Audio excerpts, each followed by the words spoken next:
Greetings, fellow investigators, and welcome to our video podcast, Into the Darkness, where my friends and I play the Call of Cthulhu role-playing game. I'm your host, Tom Rayleigh. The scenario is the Ice of Paulet 7. It was written by Matt Ryan and Noah Lloyd, and it's available from reckoningofthedead.com.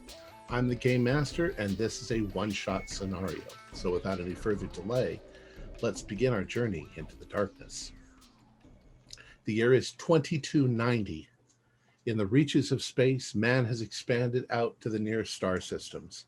Civilization is expanding. Civilization needs resources, and there's good money to be made. Paulet LBD 451 is a Class L brown dwarf star, about 23 times the mass of Jupiter, small enough to give off heat and a reddish light, but not large enough to fuse hydrogen and ignite into a full-blown star. It's located 1.5 light years from Earth. It has a number of small satellites. Paulet 7 is an ice planet in orbit around this brown dwarf star. It's covered in 27-kilometer deep oceans of ice. Below that is a thin rock crust, and below that is the liquid metal interior. The miners live in hub-like stations scattered across the planet. There are 9 of these stations. A few miles away from each is a huge mech called a plug. It's used to bore holes through the ice to the crust and into the magma. Harvesters are then lowered to extract valuable minerals, platinum, gold, palladium, and rhodium, as well as more common elements such as iron and nickel. These are collected and transferred to mass drivers, which accelerate their cargo to around 35,000 miles an hour and fling them into space. The packages are later slowed and retrieved by huge magnets next to the O'Neill cylinder, and then later distributed to orbiting processing plants throughout the sector. Today is Supply Day, something the inhabitants look forward to every 3.5 years. In a few hours, the Union Star, a Jellicoe-class freighter, some 5 stories high, will be landing and offloading enough food and supplies to last 3.5 years. It will also be collecting most of the most valuable resources the miners have collected. This is where the real cash-in happens. Currently, in 2290, a single gram of rhodium goes for around 10,000 credits. Multiply that by 1,000,000 and you have a metric ton. The workers at Global Station have collected 80 metric tons in the last 3.5 years. That's 750 billion credits. Not bad at all. The miners all rise early and head to breakfast. Most are happy that the dwindling supply of 3.5-year-old bacon will be replenished with fresher meats. Inside the dome, it's warm and comfortable. Outside, the wind howls over the extinct boreholes dotted for miles around and plays a strange hollow-sounding music like monstrous droning pipe organs in a cathedral made of ice. So you're all gathered together for breakfast. Man. Even the warmer's cold. Anybody got anything special coming in on the shipment? I'm off duty right now, so I know I do. I'm waiting for the next one, then I can get the hell off this ice cube. That'll be the day. A nice payday. What is it that you anticipate, Absalom? I got this little bit of mushrooms coming in, some cybothyllin. You always were a fun kind of guy. I mean, how long can we listen to the money holes making their glorious singing sounds? Seems to be a curious environment to invite hallucinations in. I just brought a dose for each of us, that's all. I mean, I know I'm security and all, but we got to live a little bit while we're here. I'm Well, just the looking last forward to time something I that isn't saw bacon. the last Confederation officers that came out here to check for contraband was 5.5 years ago. I doubt that they will confiscate your mushrooms. Well, I'd, pay them off a little bit. I got that case of 14-year-old scotch coming in too. It is interesting that you enjoy antiquated stimulants as well as having other historical interests, Absalom. Like I said, we got to pass the time. I don't know about you. 2286 was a good year. I got 7 years left on this gig, and then I'm cashing out. Right there with you. 3.5, and then early retirement. Yay. Going somewhere warm. I will never want to see ice ever again, unless it's in a glass with something strong. How do you plan on spending the rest of your natural lifetime? Doing as little as possible with as much money as possible.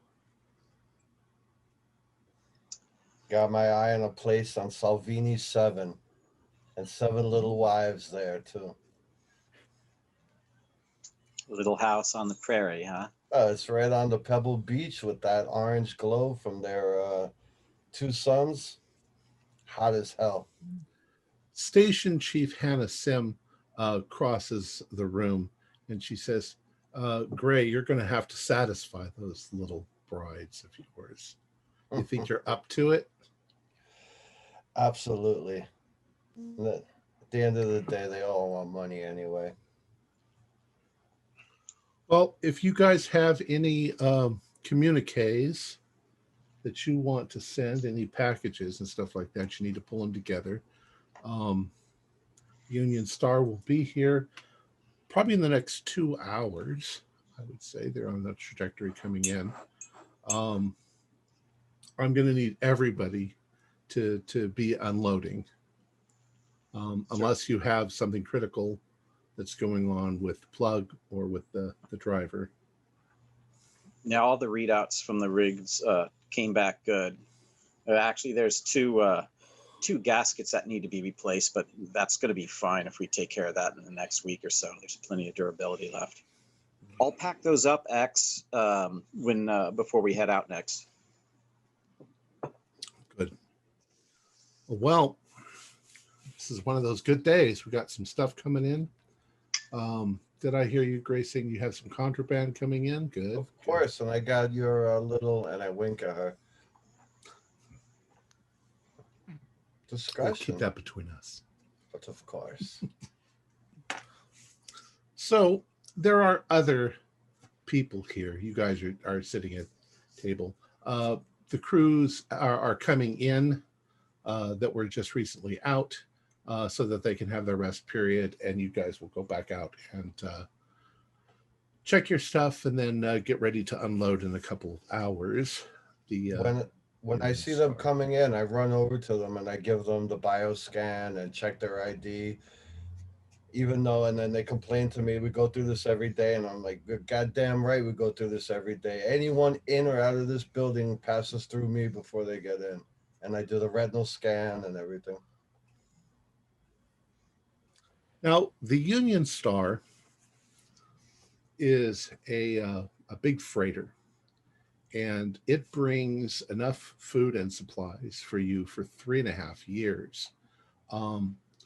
Imagine, if you will, like an old-fashioned cargo ship on the out in the ocean comes in. It's completely filled with basically big boxes, big metal boxes. Some of those will have goods that are laid in a trench near the station because you have natural refrigeration on the planet. You don't need to freeze things. And they'll remain there. Your mechs can lift them and distribute them as you need them. Then a lot of the other supplies will go into the dome. But you've got people coming from all of the other stations to pick up. The dock is about 20 miles from the station, so it takes you a bit to get out there. But you go in the transports that you have. Well, you'll be in the mech suits, and the mech suits will get into a transport. The transports will drive you out there. The surface of the planet is mostly smooth. There's a few places where there's large gashes in the ice or cracks or I guess what you'd call mountain ranges, except that they aren't mountains. They're just piles of ice. But most of the planet is fairly smooth, which means the wind blows pretty strongly. And you can tell this morning that the winds are blowing. You can hear the singing of the boreholes. So let's just move ahead to that point. You have done whatever you needed to do this morning, check your instrumentation and everything. And you have, you're in your mechs and you're driving out towards the landing bay. And as you arrive probably 10 or 15 minutes before the ship arrives. And you can see it. You can see it up in space. You can see it. It's a bright star up there in the sky that's getting brighter and bigger as it's coming in, like an airplane. It's quite impressive. It is literally 5 stories high. Even to your mechs, it's impressive. Not quite as impressive though as the mass driver, which is in the background. That's almost 10 miles long. And you can see it occasionally firing stuff off into outer space as it goes. The ship comes in and begins to dock. And you can tell that it's having a little difficulty stabilizing with the high winds that are going on. But they're on a pretty tight schedule. They've got 3.5 years back to the supplies that have half that time back. So they're eager to unload and get it done. And it's probably going to take you 8 hours at least to unload. The docking bay opens and you can see they've got crews. The ship, despite the size of it, only has 16 crew on the entire ship. And you get to work. You start unloading. There's no questions to be asked. You know exactly what you're doing. You're given manifests of everything in the ship, and you begin to unload. As you're unloading, you can tell, even in your mechs, that the wind is picking up. It doesn't usually blow this hard, but it can. For some reason, the temperature on the planet might be fluctuating, and that's causing the wind to speed up, and there's nothing to stop it since it's a fairly smooth planet. 4 hours into unloading, and the ship begins to drift. They try to compensate with thrusters, but you watch as the moorings of the ship pull tight and suddenly begin to snap. And when they snap, these gigantic cables come whipping around. I need you all to do dodge rolls. Make sure you don't get hit by one of these cables as it snaps. 07. Hard.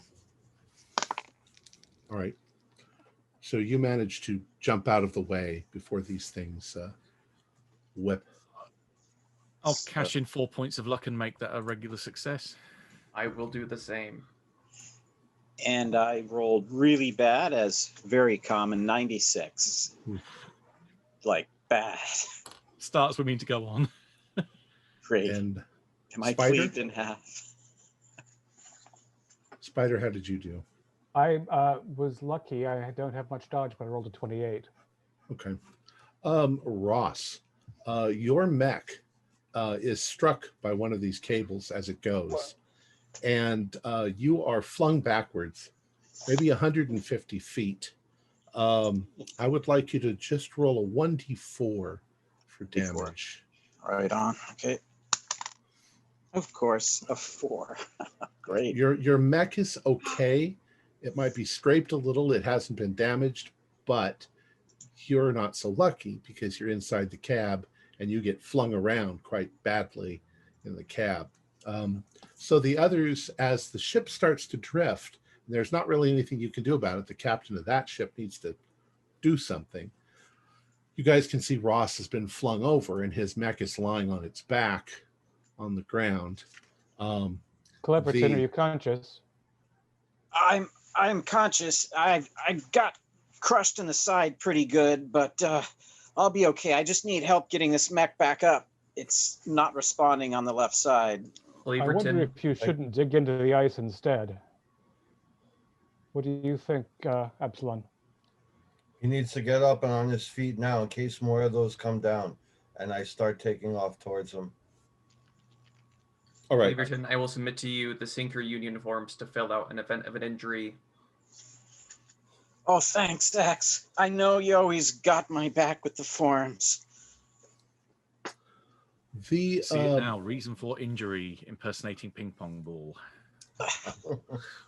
The Union Star begins to drift badly. It starts scraping along the ice as it's doing this. They're trying to fire some retros, but the retros are not doing what they think they should do. It's causing the ship to twist. And as it's twisting, it's heading straight for the mass driver. And there's panic all around. The radio comm suddenly goes wild as communication is like, so you need to pull forward like this. But before they can do that, you see the back end of the Union Star sort of scrapes the mass driver. And when it does, part of the ship is hit by something being flung out of the mass driver.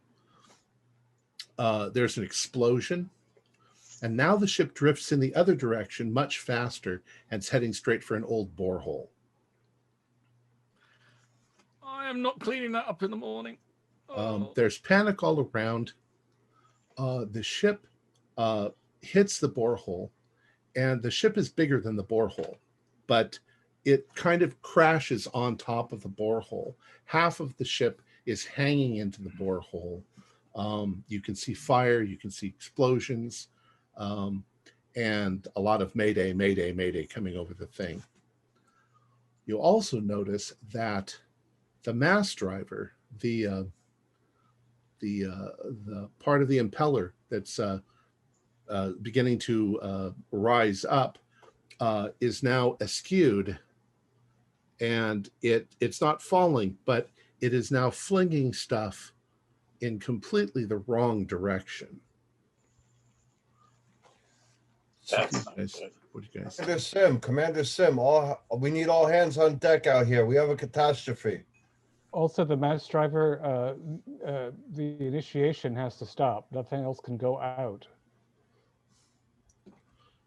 Whatever emergency stop protocol has to go into place immediately. We must reverse the polarity of the mass driver. Right. As long as stuff doesn't keep zipping backwards towards us. How is the hull integrity of the Union Star? Well, from where you are, you can't. You guys are kind of away from it. You guys got to get over there and see what the damage is. I'm able to get my mech back up. Yeah, I assisted you. Yes. Thanks. Thank you.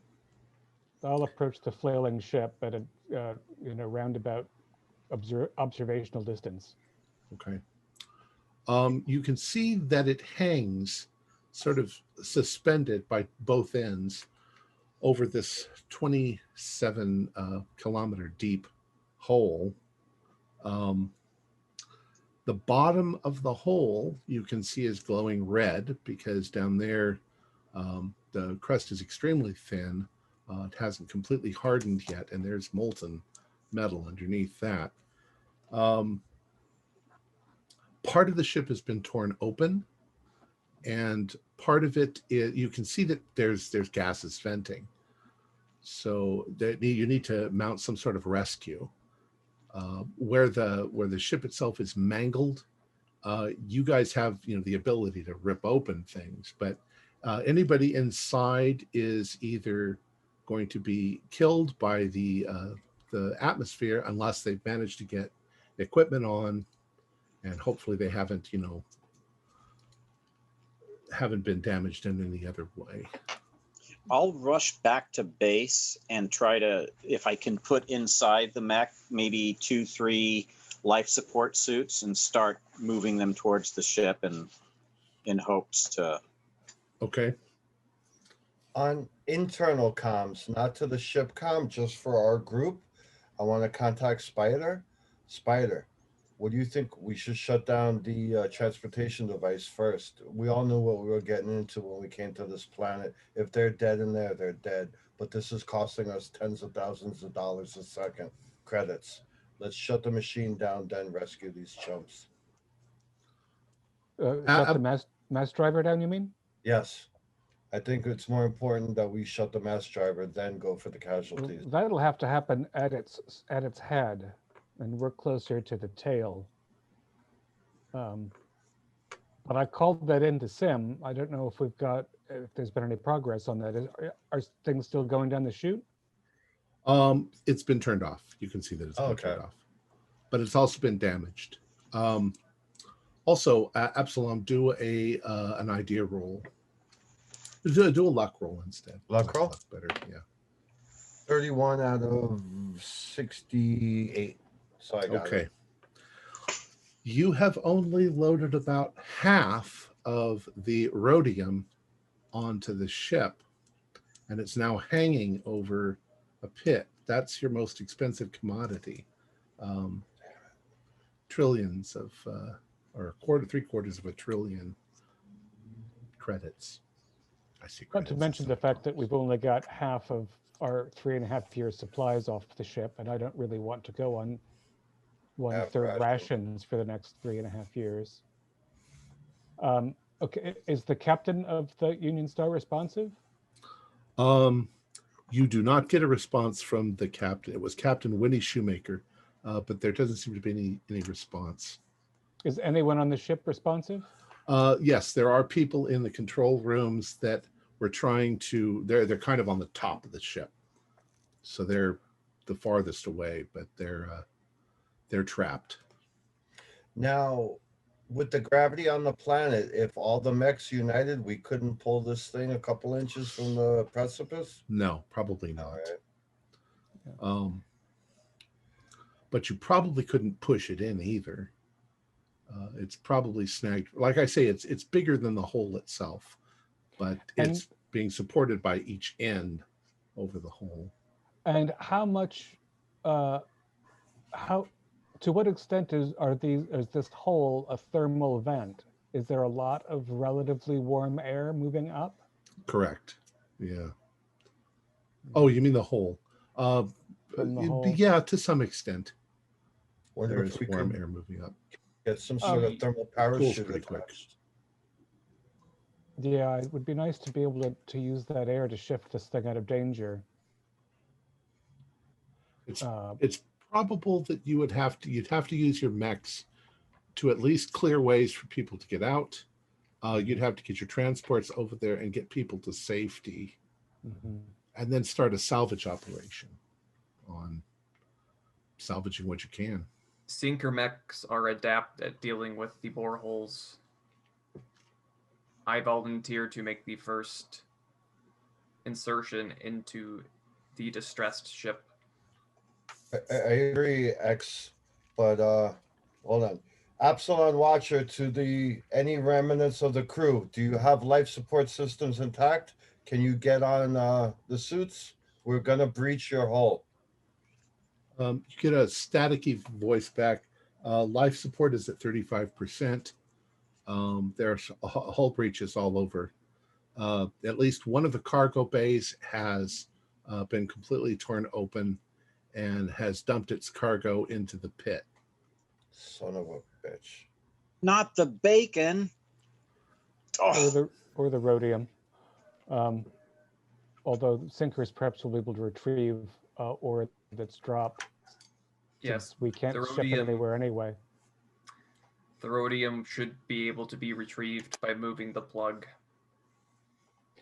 On board ship, isolate yourself as possible to retain atmosphere, and give me coordinates for entering so that we can begin emergency extraction. They transmit a schematic of the ship, and there's little blinking lights where you can see that the people are located that are showing positive life signs. Looks like there's about 10 people that are still showing positive. How many suits can I load up in my mech to carry over just to make sure that they'll be okay to extract? If you want 10 suits, that's fine. Oh, okay, so I'll Yeah. load up. I mean, these kind of suits you're talking about are body size. They're literally suits that you put on. Yeah, I just don't know how much interior space there is in my mech, even though I've been using it for years. I'm going to take the transport that has the best capability of sealing around some portal, and approach the ship on the lee side of the wind, so where it's braced on the other side of the pit. I think that'll be the easiest way to get humans out without breaking them. Spider, don't you have any expanding foam cartridges? Yeah, we could seal up gaps here and there, but I mean, this hull is pockmarked. Yeah. I'm thinking we'll pull up the transport to the end, seal that, look on the schematic, see what if we have a contained area, possibly the other cargo holes, and connect right to that, and then expanding foam the edges, and then have them come down to the cargo hold. Yeah, we can make our own door after all, wherever is convenient. We know what's the most valuable thing on this ship. Let's be honest.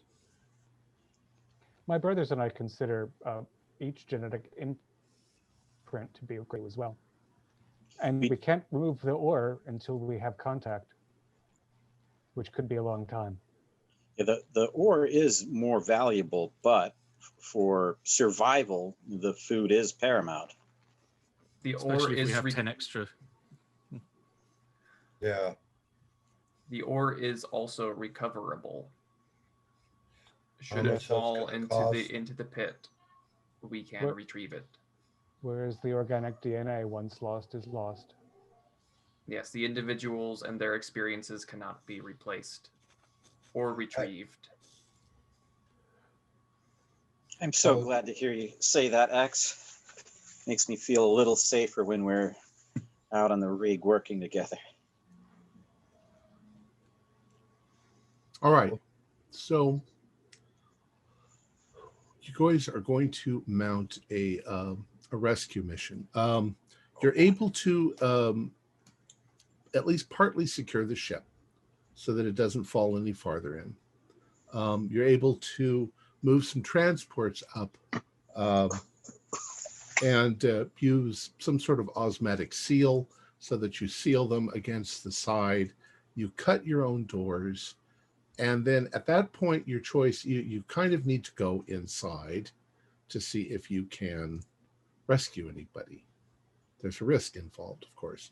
And you've probably got about 7 other people with you at the moment. Well, I've got the big, heavy laser cutter in my mech, so I'll probably. Yeah, I too will prepare to breach the interior to conduct rescue operations. We should probably make one breach hole initially instead of multiple, just to reduce the amount of strain on the hull. Yes, only one of our mechs should enter the hole at a time. Agreed. All right, I'm injured. I'm still. I mean, I can work, but I'm I have already volunteered to go. Thanks. Now, your mechs will not be able to get go into the ship. I mean, there are some places like cargo holds where they could, but the rest of the ship is made for humans, so Got it. you're in passages. Your mechs won't fit. Right. So, but the plan is to find a space where mechs can operate, to cut a hole, to seal at least one transport to that hole, and then tell the civilians who are suited to use that as a point of entry. Or you might have to go in to help them. They might be trapped. Right. At the moment, you're just simply assessing what you need to do. All right. The tethers that came loose, can they be pile driven into ice to help keep the ship where it is while we operate? You've kind of tried to do that, yes. Hopefully, so that it'll at least keep the ship not from falling in to the hole. At the moment, the wind is still whipping pretty hard, but the ship is now kind of listed like this over the hole. All right. So you manage ultimately to set all of that up, and then it's necessary to go inside. You move your mechs into the transports, and then you desuit, and you can go into the ship. You probably have encountered suits to breathe, but the temperature is chilly, even through your suits. All right, you go inside, and you find that what you have done is you have breached just a few feet down a corridor from a kitchen, one of the kitchens on board the ship. You go inside, and other than a great deal of objects all over the place, piled in corners where the ship is tipped over, you don't find anyone. You continue working your way through the ship, and you find a few places where you can hear banging on a wall, and you have to remove with your various tools. You have to remove whatever's there to get it out of the way. But within an hour or so, you've rescued most of the people from the ship. However, the ship keeps shaking. It's not stable.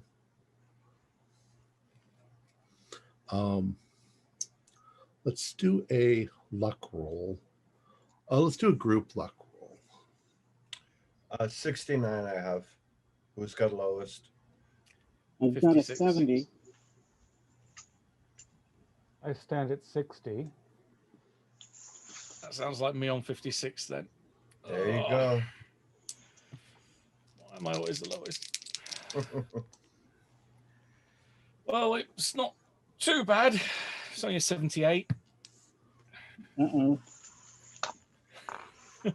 All right. We will say that you can manage to get to 7 people who are on the ship. The others are either dead or they are trapped in such a way that you don't know how to get to them. In one case, there is a breach where you've got about 50 feet from where you're standing to the rest of the ship, and there is a gaping hole below you that drops down 27 kilometers to the bottom. And you try different ways of breaching that, but you can't seem to find a way. You just don't know what to do. You don't have the kind of equipment for this. And the ship keeps shuddering. Its shuddering is getting worse and worse as it goes. I'm really hoping someone's been taking out those boxes from the cargo hold while we've been doing this. Exactly. Well, the doors to the cargo hold are now facing this way. There's no... Cut a hole and start pushing them out. All right. Well, you probably managed to get some of it. But the most important part is you get the 7 people out that you can. Important part? Well, do another 7 more mouths do to another, feed and half do another rationing group already? luck roll to see if you can retrieve any of the of the Take in. cash making stuff. Oh boy. Not to mention that fungus. Now that Yeah. we're fine on 22. All right. Good. So yeah, they do start to unload some of the cargo as well. Spider, do an intelligence roll. 31 is a hard success. When this colony was first set up, they came in large colony ships. Those colony ships were completely dismantled to make everything that you guys have. With the material of this ship here, theoretically it's possible maybe to fix it and rebuild it, but it would be a major operation. There's no reason why you couldn't do it, but it would probably take years to do. At this point, it's scrap. If we could stabilize this, it's worth more as a structure than it is as dangerous bits of metal blowing around the planet. For certain. And these new people are going to need habitats, and there's going to be material of value to retrieve for the next 3.5 years extra we get at minimum. What is our fastest method of interplanetary communication?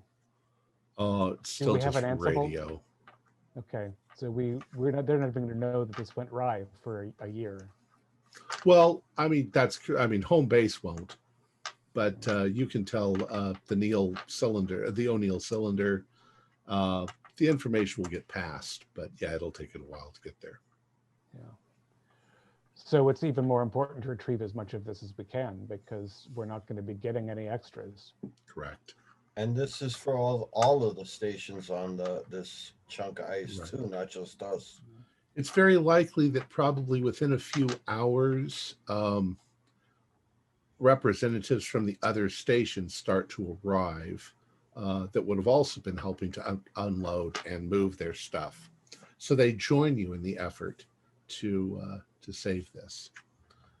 But, and I see that Morgan had to go away for a second. He told us he might, but we'll just go on. The ship itself becomes more and more unstable, and you can see that it simply wasn't made to lay on its side and support its own weight with the ends of the ship. So they're definitely becoming distressed. At a certain point, it's deemed unsafe, and everybody gets off. And within an hour after that, like a building collapsing, the whole thing sort of folds itself in half and drops down the hole. When it hits the bottom, there's a tremendous explosion. It cracks through the crust.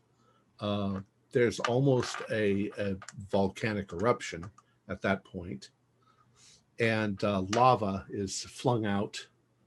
It damages part of the mass driver, and obviously any materials that were still on board the ship are destroyed. But eventually that calms itself down. And by now you guys have all evacuated. You've gotten as far away as you can. You've gone back to Global Station. And it's a freaking disaster. But it's over, and now it's got to be dealt with, whatever you're going to do. You've salvaged a lot of the food. You'll have enough food probably for a couple of years, but if you ration it, you might be able to. It's just not going to be pleasant for 3.5 years. No, we're going to be doing a great deal more of organic recycling than generally is deemed pleasant. Yes. Harry, It's not like we get a lot of sunlight. yeah, you don't really get much at all. Starlight mostly. Harry, you get back to the station, and you sit down at one of your workstations where you're doing some communication work, and you get an alert on your screen that says that there is a severe trajectory problem, that some of the material that was ejected by the mass driver has not only gone awry, but it's gone into partial orbit, and that it very likely is going to come crashing back down on the planet. And it's doing 35,000 miles an hour as it's doing that. It never rains, it just fucking pours. I will inform the boss and say, hey, you know how it just got, you know how we just had the worst day in the last God knows how many decades? Here's some more for you.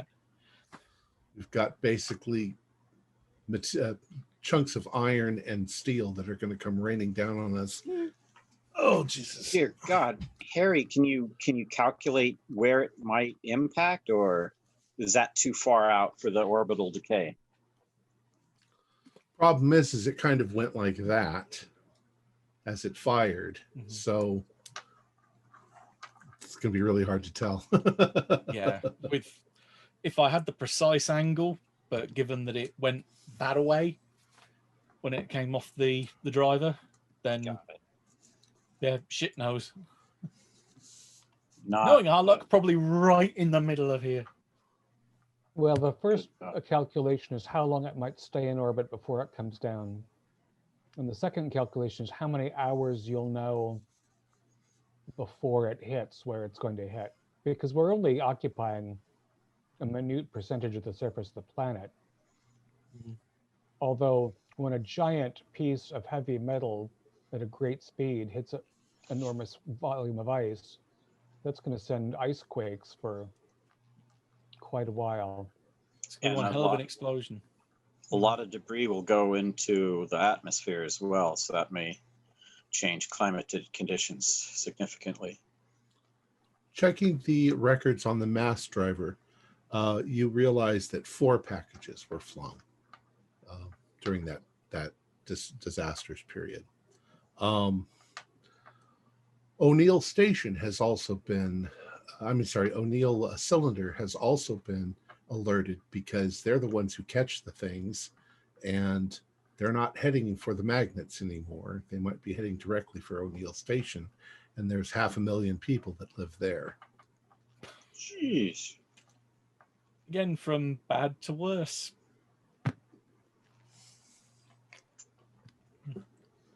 Probably a little more equipped, though, to deal with it then. Well, I'm not a physicist or even an astrophysicist by the look of it, but I have a good degree of computing skill. Can I get the computer to try and work out possible sites that might be in danger for this landing? Yes. Go ahead and use your computer skill. Okay. I can assist you with those calculations as well, Harry, if you have any trouble. Well, an 07 is under my 5th of 13, so yeah, an extreme. Nice. All right. You can tell that most of the debris it's going to land in a line going across the planet, probably each one being about 20 or 30 miles across or past one each other. Mm-hmm. But that it'll come very close to Tycho Station, which is about 700 miles from you. I'll tell them to, again, this will be the job for the boss, because I don't get paid enough for this shit. Get her to inform them that they might want to find a new home for the next few hours. All right. They'll handle the situation as best they can. They don't want to leave their cargo either.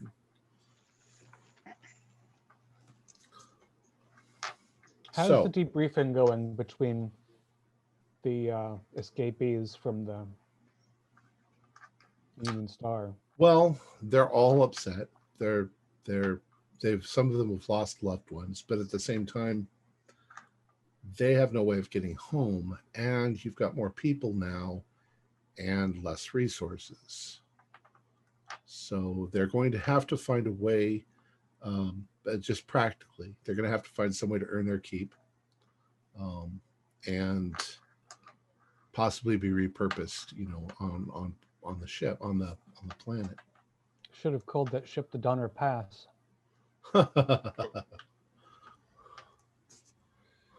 Well, we have Well, 7 that would give you more meat.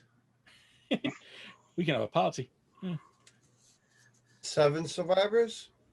7, So 15 stations. It's not too much of a burden. 9 stations, but yes, Oh, 9 stations. right. Yeah. Although some of them might not want to be separated, and they'll be suffering a degree of post-traumatic disorder. They don't have a choice. It's their mistake. This happened. They've got radios; they can still talk. Incompetent captain. Certainly, wind conditions are not something that should be completely unanticipated on a circumstance like this. I also blame corporate design. It's a very tall and top-heavy thing to land on a windy planet. Who was One size responsible? fits all. Who was responsible for securing the moorings? Is that the One ground of the crew? workers on the loading dock. Yeah, So that's us. it's your comrades. The thing is that the design is bad. The design is almost like a flat building, 5 stories high, and the wind blowing directly into the side of it just kept pushing it and Yeah. pushing it, and they couldn't compensate. You think Despite holding it in with ropes is enough? Well, on the upside, we have 480 tons of titanium melting down there that we could harvest. titanium doesn't cost anything. It's like dirt. Whole asteroids made out of titanium. All right. So time goes by, a few days, a week. Things start to more or less move back to normal. You're not really going to have to worry about the food problems for a couple of years. You still have harvesting to do, and you've still got the plug. You no longer have a mass driver on this side of the planet, but you can probably come up with a means of transporting material to the other mass driver, one of the other mass drivers on the other side. I'm sorry, I missed something. The packages that have been flown, they are continuing in orbit, and it's estimated that they'll fly for maybe 2 weeks before they hit the ground. So people are preparing. People at Tycho Station are ready so that when the time comes, they'll evacuate to one of the other stations, and they'll wait there, and then they'll come back, and hopefully there won't be any damage. However, there is some damage. When the packages come back down, they hit pretty hard. They create 3 large craters, one of them near the Tycho Station. Nothing is damaged at Tycho Station, but there are earthquakes that ripple all around the planet. You feel it, even though it's 700 miles away. Everything shakes. And it doesn't stop shaking for quite a while because the interior of the planet is a liquid core, and it's not very thin, and ice can move. So large cracks appear in the ice here and there, and everything eventually calms itself down. But the landscape has changed just a little bit. I think if we've got a couple of weeks, I'm wondering if there's something we can do. Looking at the kind of balancing the books, as it were, the cost of the potential damage to Tycho Station versus the cost of 1 extra packet that we would normally send. If we've got 2 weeks, can we plot effectively firing another packet through the broken mass driver so that it intercepts that orbiting package that would hit Tycho and effectively knock both of those out of orbit, so only 3 hit the ground rather than all 4? But I'm wondering about the cost, whether it's the cost of a packet would outweigh the cost of the damage to Tycho Station or not. Harry, maybe we could just cut a big chunk of ice and send that as a packet and not even waste a packet. Well, Does the that as well, packets yeah. are not that valuable. I mean, that stuff is relatively cheap. It's the question also. I don't think you could use this bent mass driver. I think you'd want to use one of the sound ones if it could be repurposed. Well, and I'm they're thinking not it will really follow the same path up. they're not really meant to be moved. You know, they're precisely aimed so that just without any kind of nobody has to steer the packets. The packets get flung out and they just follow the gravity and they land at, or they end up at the station. I don't think that you could do that with a mass driver, but it's theoretically possible you could do it with something else. You could rig up something that you could fire, like a smaller rail gun, and try to hit the packets. What about the Gauss rifle? Yes, Well, devise that's- a point defense Oh. system. You're still, well, let's see. Let's have Spider and X. You're both doing the math calculations to see if it's possible. I do also have a MacGyver skill in case there's something that can be It's true. repurposed. Why don't you guys roll those things? Roll, intelligence or mathematics or physics or your MacGyver skill. MacGyver skill is really to rig something. Let's rig something. I mean, if we're using the bent rail mass driver, that would be. I think that would fall in that category. Where is that? There it is. Oh, I rolled a 4.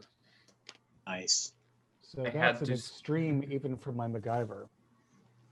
I had to spend 3 points of luck to program a proper computer simulation with my computer use skill.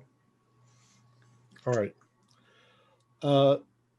You've calculated that if you were to fling a packet of iron, but you'd have to do it at precisely the right time and at precisely the right trajectory, you could do it. Now, whether you can persuade the captain to let you all stop working on what you're doing and go and try to jury rig this. Why don't you guys do a, I don't know, persuade roll against my persuade? I'm definitely not the one presenting this case in person then. Yes, I should have saved that 4. It's not very likely.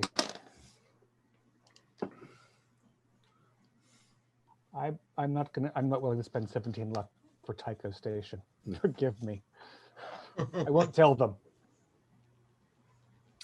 Actually, I did think of something that I completely forgot of. They can move Tycho Station.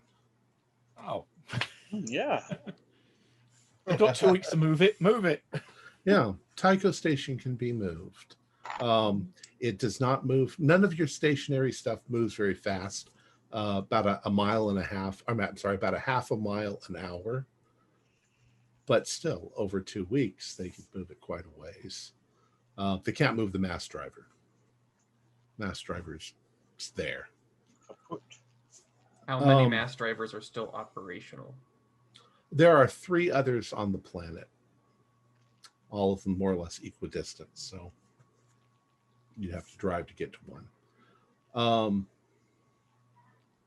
All right. So whether or not you deflect anything, the 3 of the 4 packages come down.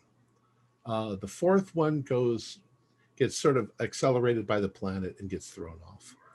And when the 3 packages come down, there's terrible earthquakes all over the place.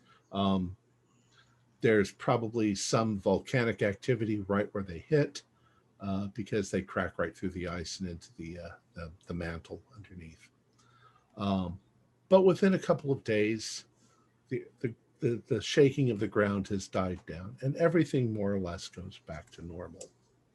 And we'll say that a week or so goes by. Is our primary responsibility at Global to repair our mass driver so that we can get things up and running again? You can start working on that, sure. That's going to be some major work because it's 10 miles long and it rises hundreds of feet into the air at the very end. And that's the part that's that's way off. That would be your area of expertise, right, Spider?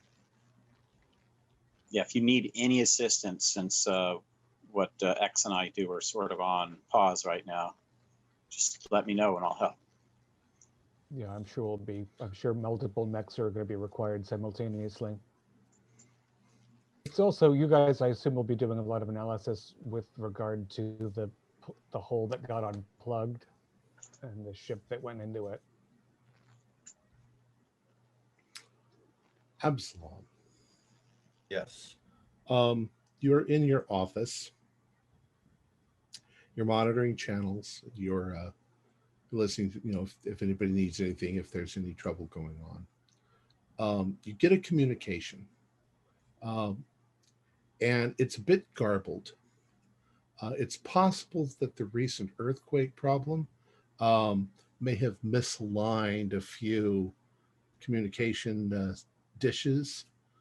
So it's been an ongoing problem for a couple of days now. You get a message from Chandra's station, which is about 1,000 miles from where you are. And you can't really understand what they're saying. At first, it sounds like they're in distress. They say something about the earthquakes and something about fissures opening up in the ice. There's the sound of rending metal, and everything goes silent. Can you hear me? Over. I repeat, can you hear me? Over. Nothing, right? Right. Commander Sim, we have a problem. What's the problem? What's the name of the station? Chandra. Chandra Station just contacted us. I think they went down. They were complaining about fissures in the ice, and then I heard ripping metal sounds, and then they went dead. I think I'm going to have to go out and inspect. That's a long way. I mean, what's protocol on this? This has never come up. See if you can get a hold of Drawaga Station. They're only about 70 miles from Chandra.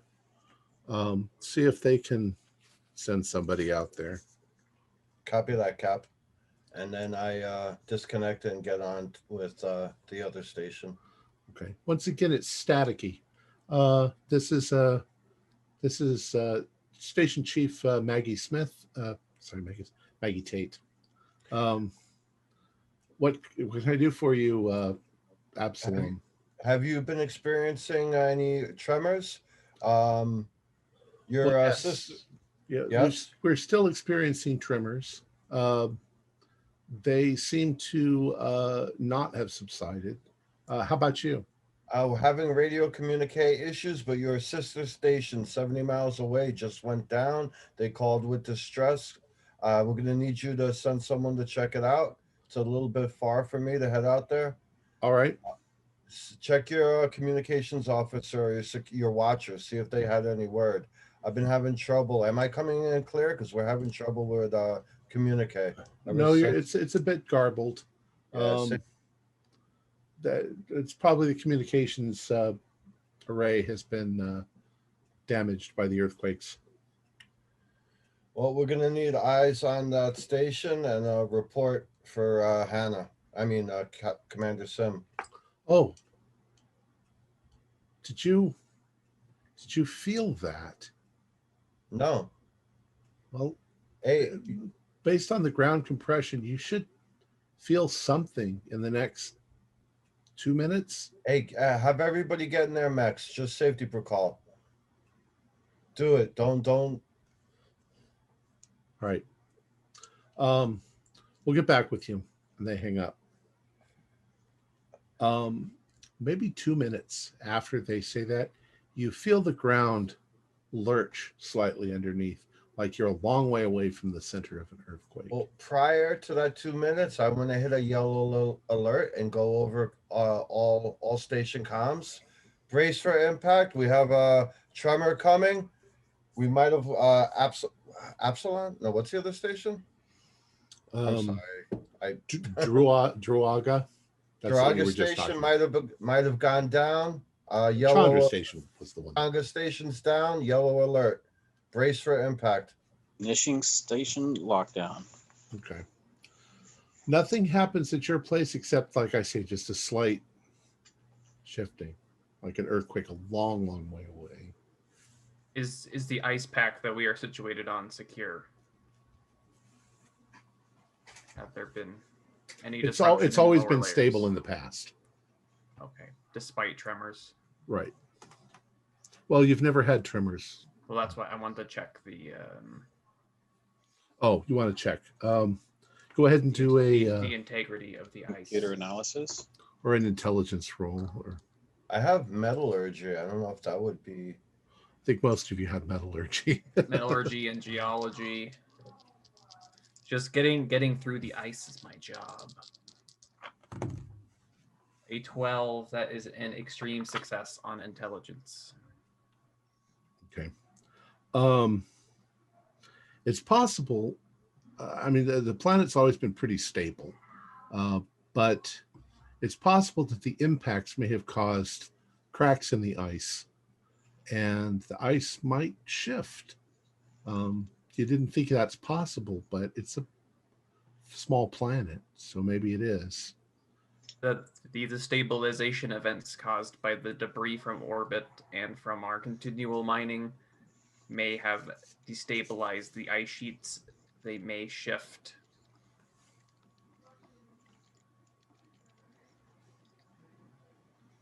Yes, I'm going to do some calculations about what that's going to mean in terms of fixing the mass driver. We don't want it to get bent halfway down again. Yes, that would be an unfortunate loss of progress.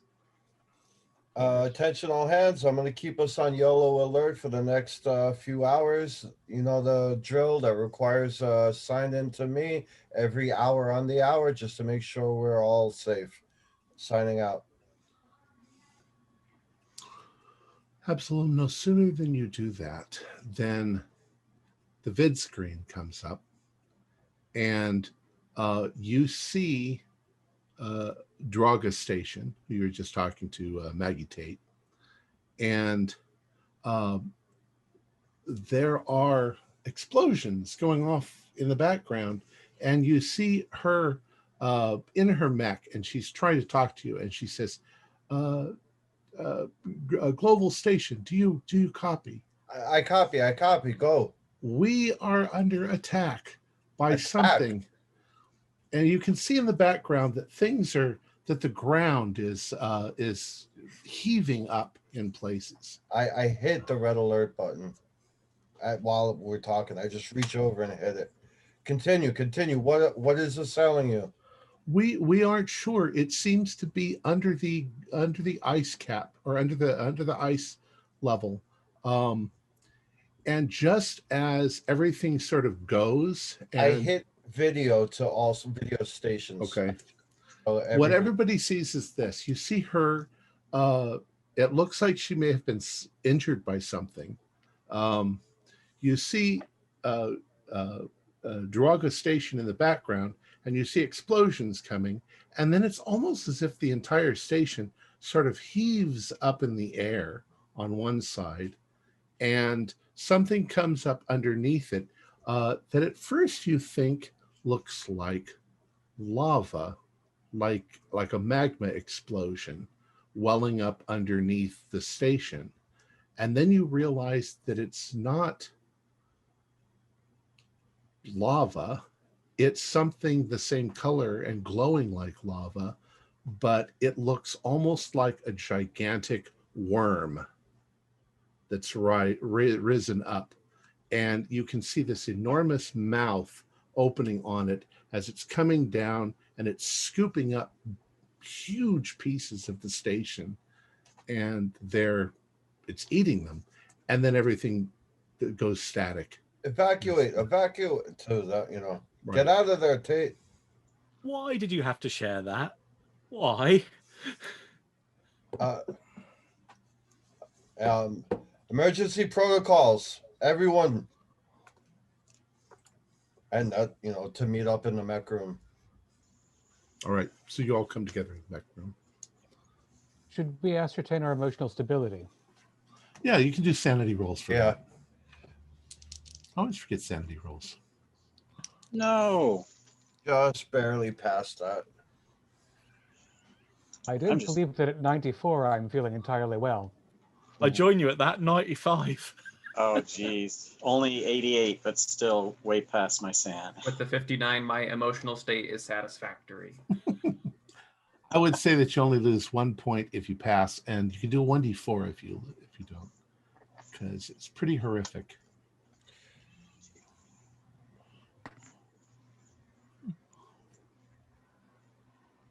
There were no documented life forms for this planet.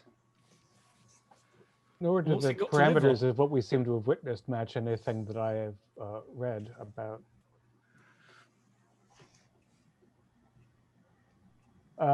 I think the most immediate thing, if once we have determined that we all saw something that appeared to be an organic like form with an orifice and intent, if it is moving underneath the surface of the ice, then it's going to send shock waves, and we can use some sort of seismic instrument array to track its movement. Excellent idea. I'll go to the nearest inner computer interface to start scanning. Well, you certainly have equipment for geology. Yeah, absolutely. And creating something like that would be very simple for you. So within, let's say, an hour or so, you manage to figure out you have a basic sensor. I want a nice 2-color screen with a yeah, and I want to see it moving, Red snaking. Yeah, the red line snaking through the green field. It's inside the room. dot. Something The moving out red there that ain't dot. us. All right. Well, nothing for quite a while, but then this was 1,000 miles away. You haven't heard anything from Chandra or Druaga, and you are assumed that they were either destroyed or they might be on their way somewhere, because they might have gotten some transports out. Now, while Spider and X were doing the or whoever, Harry, were doing the calculations, I'm going to contact each individual station and tell them to go to red alert. Okay. If you contact Edo Grist at Johannalen Station, you contact the heads at Pavlov and Blixen and Fremont and Wayland stations. And I get each security officer, each watcher, and to make sure that they're alone, and I forward the video of what happened to them. So they know what they're taking it seriously.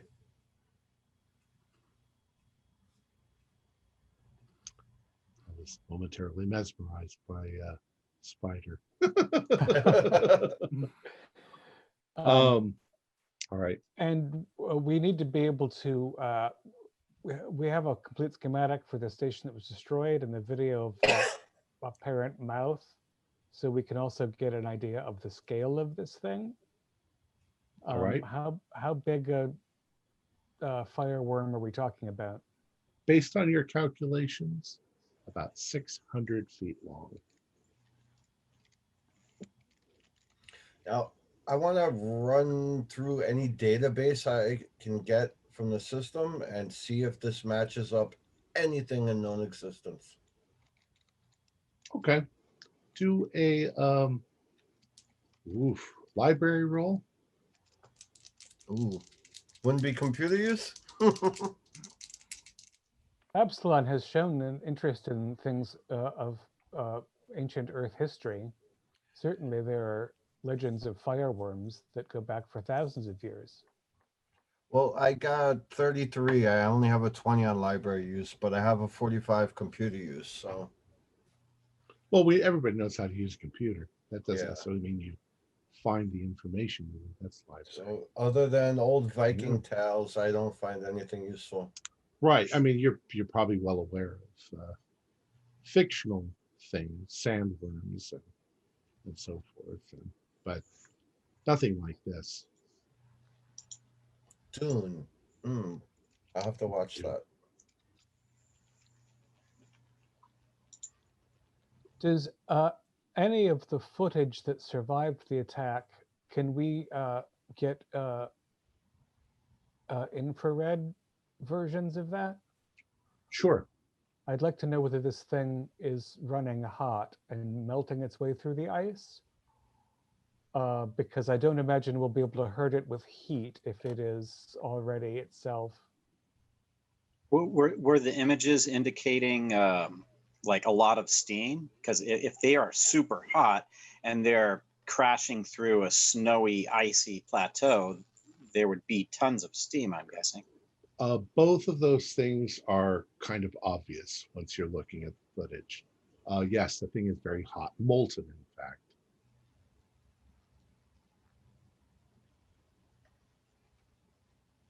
So this is some form of large extremophile life form that's been occupying the molten core indefinitely and was disturbed by the violent reintroduction of large masses. How can we get it to go home? Or do we bring it out until we freeze it on the surface? What the hell does it eat? What does it live on? What's its metabolism?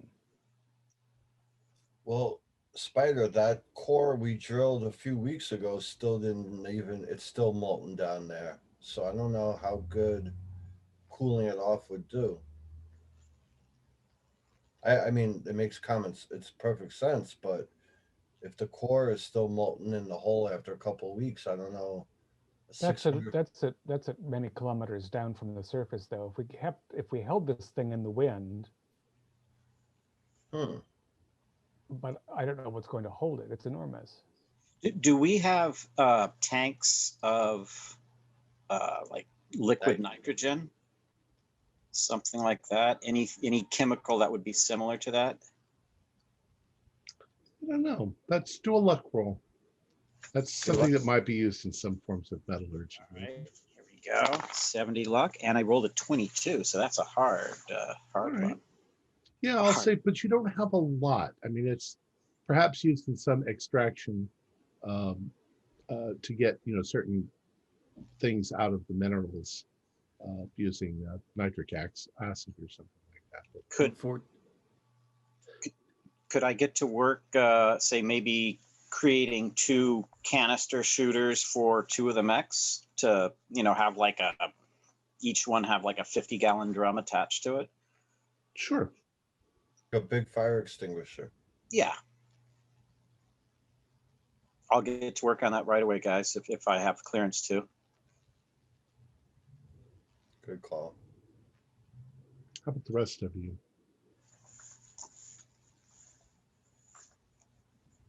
Remind me how the bores or the plugs work when they drill their massive hole down through the ice.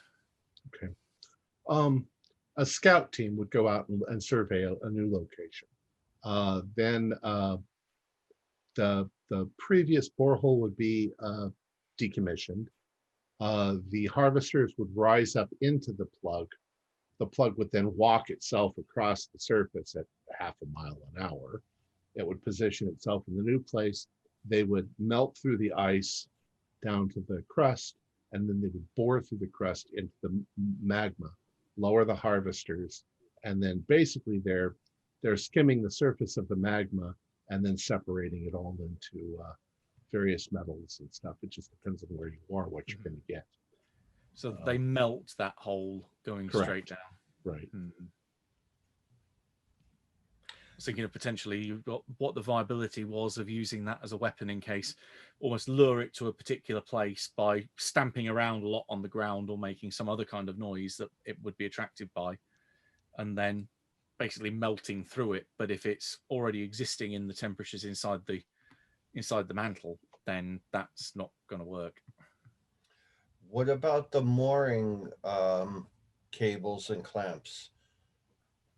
I mean, I know we lost some with the other ship, but I'm wonder if we have any others. Maybe we could launch them out across it, then use Ross's nitrogen idea.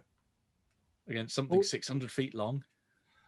I The mean, morphology thing, is it completely snake or worm-like, or does it have, or are there any discernible limbs? Not in the photograph or the video that you saw.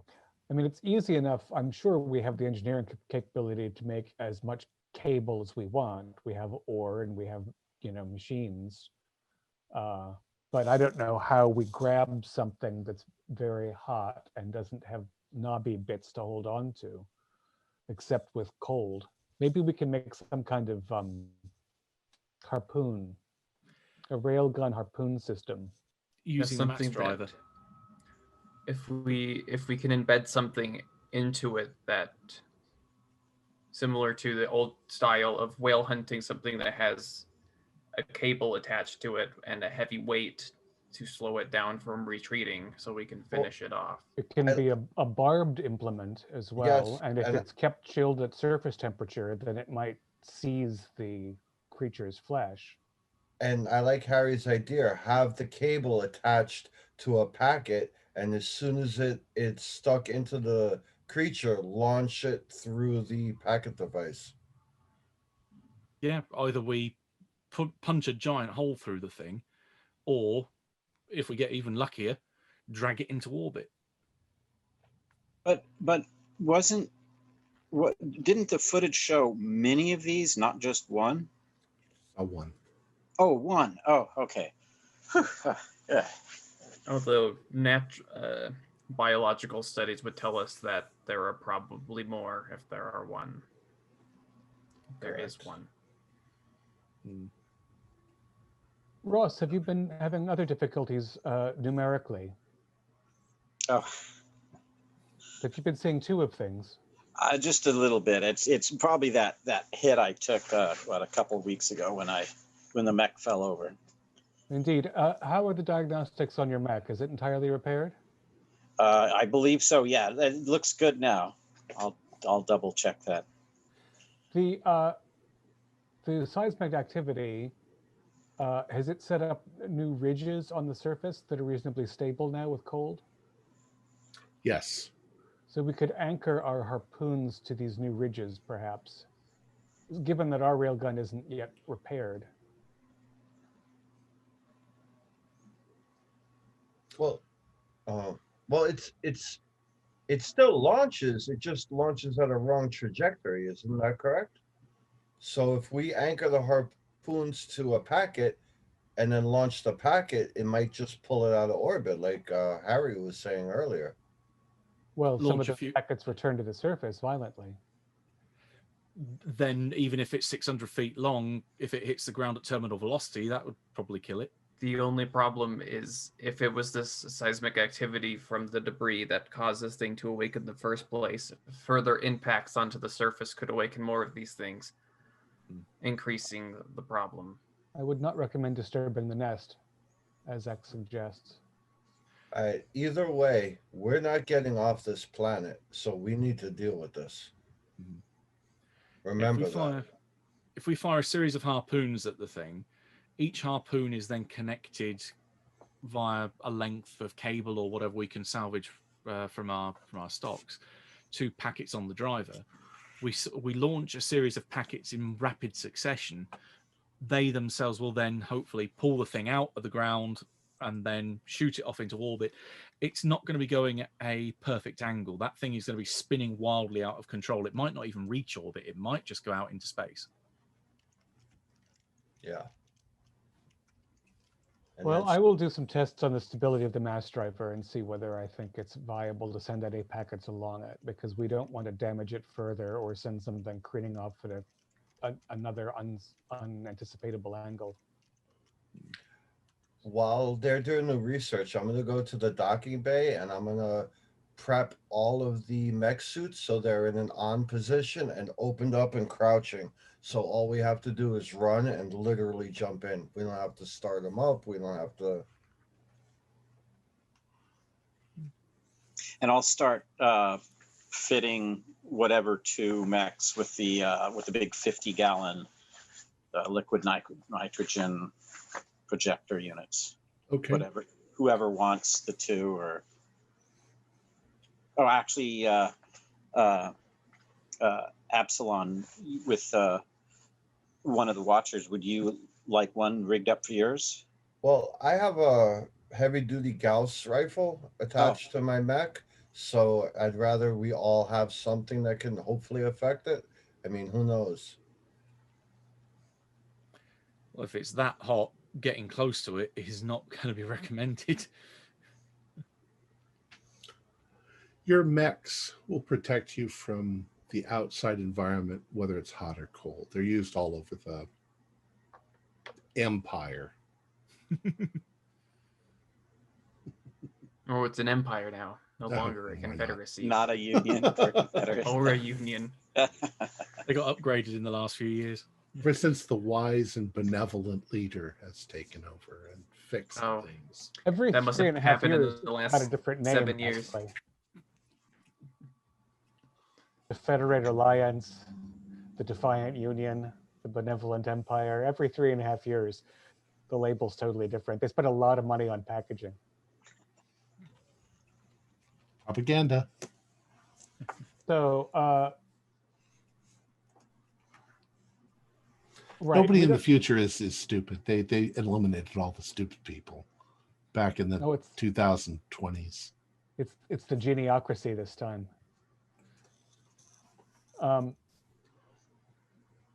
Right. So I think Ross, you might be the best man to work on the harpoon array. Certainly, I'll get to work on this right away. Do you have a general schematics I can download? I'm designing something, a Gauss firing system, maybe with a couple of rotating devices, so we can aim harpoons from two places. This and is be pretty flexible because the thing moved quickly.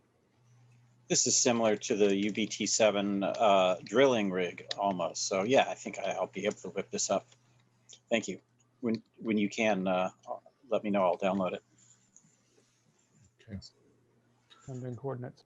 You begin your preparations, and after 2 days, the same scenario plays itself out with Wayland Station. And you know that the thing is about halfway from where it was to where you are. It is heading in your direction. The only thing new that you find out is the thing seems to go for the people. It literally will break open the stations, and as people scatter, even in their mechs, the thing tries to hunt them down. Were there any survivors that escaped? A few people managed to get out into the wilderness,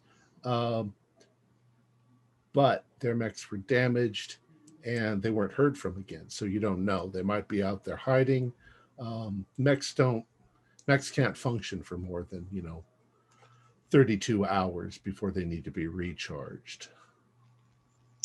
Can we get closer look at, or did we get closer look of the type of damage it did to the base? Did it tear through the base walls with complete ease, like a hot butter knife, hot knife through butter, or did it actually struggle? Did it seem like if we had reinforcement that would help, or is it just not gonna help at all? It didn't cut through like butter. The stations themselves are pretty strong. The glass is made of transparent aluminum. It's much stronger. It's stronger than sapphire. So you can see that the thing literally had to crack open the dome, and it took a few hits, but it's huge. Your estimation is it's at least 600 feet long and probably 30 feet thick. It looks very much like a fiery earthworm. It doesn't seem to have any limbs, but it does sort of have bumpy ridges going down its body. And it seems to dive in and out of the ice as it flows. It's moving snake-like or worm-like. Is its pattern of attack similar in each instance? Yeah, like it's an animal that's discovered a nest full of eggs and just dived right in to get as much as it can. I'm wondering if it's attacking at a particular angle near a particular structure that we can identify the most likely place where it might break surface here, so that we can be ready with a whole load of harpoons ready to give it a good welcoming party. Well, your guess is that it's going to come up on the side of the station that is in the direction of Wayland Station, which is north.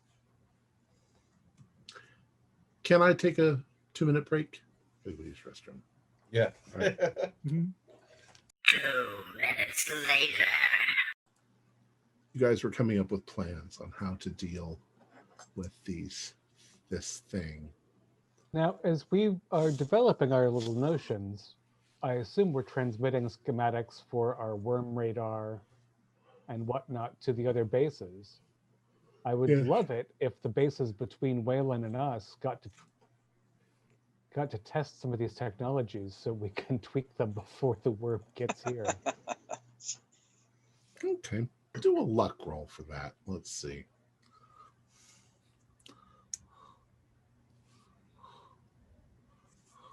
$16, $15. Is that Okay. just an extreme? All right. So yesterday, the Fremont station was attacked. They had your schematics, and what they found, some of them have survived, and they're evacuating to the Pavlov station. But the thing can be injured. It's huge and it's massive and it's not easy, but your Gauss rifle, your rail guns, even your knives can hurt it to some extent. It's just the amount of damage that you're doing to it is almost insignificant. They don't think that it's affected at all by the cold. So your canisters of nitrogen probably won't do anything. After all, the temperature on the planet out there is pretty cold. Now, do we have maybe like a grinder that we throw chunks of metal in to break it up, or? That's all part of the plug. Yeah. It is. All right. I think we need to get this thing into the plug. I really think that's our only option while we blast the hell out of it. Yeah, that's interesting, Epsilon. I think also, well, I'm curious. We have some, like, this thing is attracted to organics, presumably because this planet essentially has none except us. We must have some kind of pile, right, where our excreta and etc. are processed into some kind of, right. unless we're just shooting it into space or something. But if we have a cesspit, I wonder if we can put a lot of organic matter near the plug in such a way as to provide a functional lure. If it eats our crap instead of us, at least initially. That's possible. There's literally truckloads of it.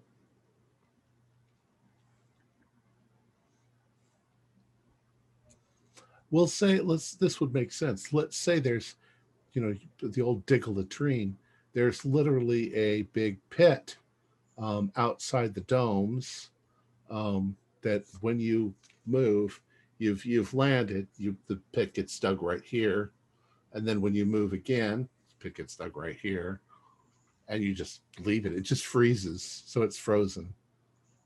Yeah, we're not worried about marring the landscape, and it's not going to get into our groundwater. because Right. it's just super cooled.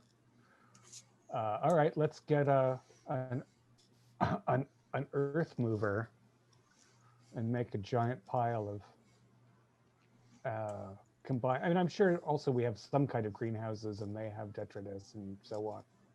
So we'll get all the organic crap we can, move it toward X. Ross, what's the best plug for chopping up a hot worm? What's got the liveliest grinder? Oh, the BTL7, by far. X, you would agree, right? Well, I think that the BTL6 has some classic features that were unfortunately removed in the most recent iterations. But either will suffice. Now that it's just us here, I look around and I'm like, if it's going to be death for us, remember, we have 7 crew members we could use as lure from the ship. And I'm not trying to be grim, but I'm just trying to be realistic. I got 7 fiancés to get back to. Plus, then that's 7 less mouths to feed. It appears you have a lucky number superstition.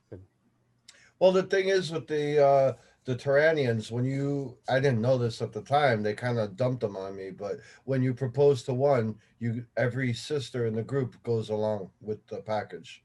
They didn't tell me that. What do you think I'm out here? If we survive all this, I'll tell you what my vat mates and I are out here for. We have a remarkable plan. But first, we have to not be consumed by a hot worm from a hellhole in a frozen rock. Much agreed. So fire. What else? It's so the creature's not just molten lava. There's substance to it. So theoretically, couldn't large flechettes of material that don't melt easily rip it in half? Theoretically, not like a Gauss rifle that shoots small flechettes, but something that could shoot. Do we have some sort of large level flechette Gauss rifle? You have tons of replacement parts for the mass driver, for the mechs and everything. Spider's a tinker. He should be able to. You could make yourself Gauss cannons. Cannon, yeah. Yeah, because I'm thinking, I mean, 600 feet, that's big, but if, like a Gauss rifle, you're shooting so many little projectiles, it could rip a human or an elephant in half pretty quickly. So the 600-foot thing, if we simply had the same concept as a Gauss rifle, only a bit bigger, there would be enough shards to cut it in half. Or at least really hurt it. Again, I'm concerned about being able to aim because the creature seems fairly nimble. I want a pivotable device that can fire quickly. But I will analyze the materials at hand. I continue also to believe, though, that impeding its motion by attaching the projectiles to a metal fiber bond will be helpful. The less it can maneuver, the more we can hit it. Yes, I'll and let's select something with a. We want the material to remain cold enough even as it hits the thing. Does it have a magnetic signature, this creature? Ooh, good question. Nobody's detected for that, but Yeah, let's set up a detector for that. Yeah, I'd be curious about that. If we can determine, I assume, given its heat, that it's fundamentally a metallic creature. Where its heat and origin. So if we magnetize the barbs, we might have a better chance of hitting it. Yes, Now, Harry, you're good with computers. Mm-hmm.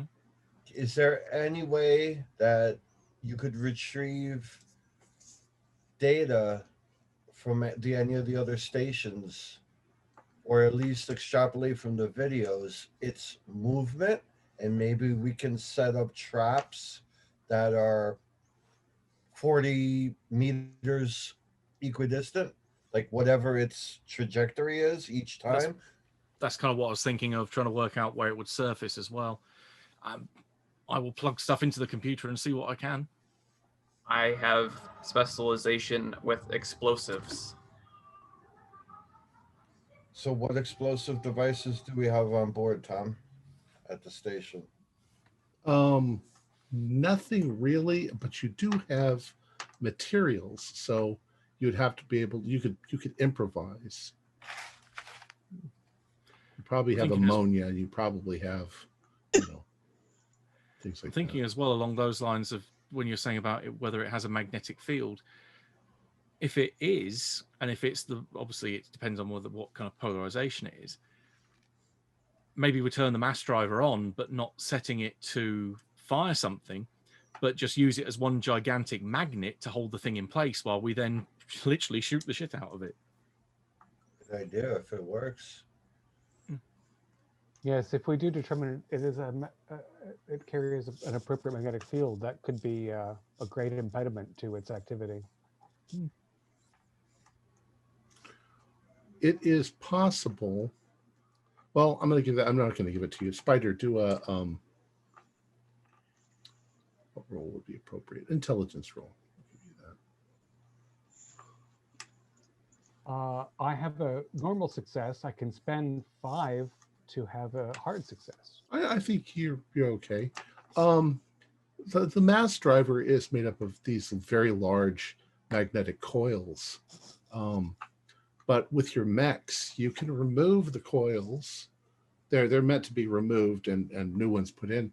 But you could create another array, even a circular array, somewhere nearby and turn it on, and it would be a pretty strong magnetic field. You'd have to be careful, because if it was too close to the station, literally tables and things would just go flying out they'd fly up to the dome and they'd get stuck on the glass. But Right. And also, if you were working in a mech near it, you could have some terrible accidents. that's true. Mm-hmm. Yes. But that sounds very promising. Perhaps a coil array from pieces of our broken mass driver could provide a suitable trap. And we could if it is attracted to the magnetism, we can litter a ring of metallic debris around it. So when the mass driver's on, it'll,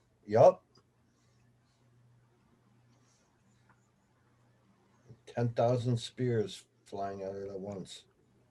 The reports that we have from other stations where they saw damage, I'm curious, because as you say that, Absalon, it seems appealing, and then I wonder, would it melt that metal and absorb it into its tissue, or does it scar, or again, as you said, could it be cut in half? I fear feeding the thing because we don't understand its biology at all. But it did go for the organics, so maybe that's its real treat, If it's bothering to tear things apart, do you know the ancient human tale of the honey bear is misleading. The native earth sign species preferred the larvae of the bee to the honey itself. That density of protein was more attractive than that density of sugar, in fact. This creature seems to be attracted to these proteins that we are. And even if it does also consume metal or rock or what have you, having it shot at it or pulled at it at extreme velocity wouldn't give it, well, most likely wouldn't give it the chance to metabolize it. It would get injured by it. You know, like I love a filet mignon, but if you shoot it at me at 5,000 miles an hour, it's gonna kill me. Especially several thousand of them. Yeah. But Cleaverton, are you a 600-foot long magma worm? Not the last that I checked. As you're sitting there, you all suddenly jump because a klaxon goes off. One set up by Absalom. And he sees on a screen that Johannelund Station gotten a proximity alert that there is a worm headed towards them. It's still about 20 miles from their position, but that's about as good as they can detect. I'll throw live cams up on so they could see, everybody could observe. And I tell them, do you have anything of any of the defenses we discussed in place?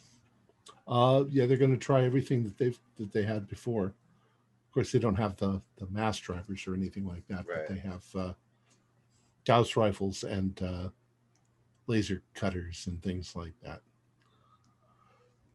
It's still going to be, you can get an idea for how fast the thing is traveling, because it takes about 15 minutes before they start to report that it's breaking through the ice. So I tell them if they could put all their mech cams on a live feed so we can record this information. All We right. need to see as much detail as we can. You see them fight the thing for almost an hour.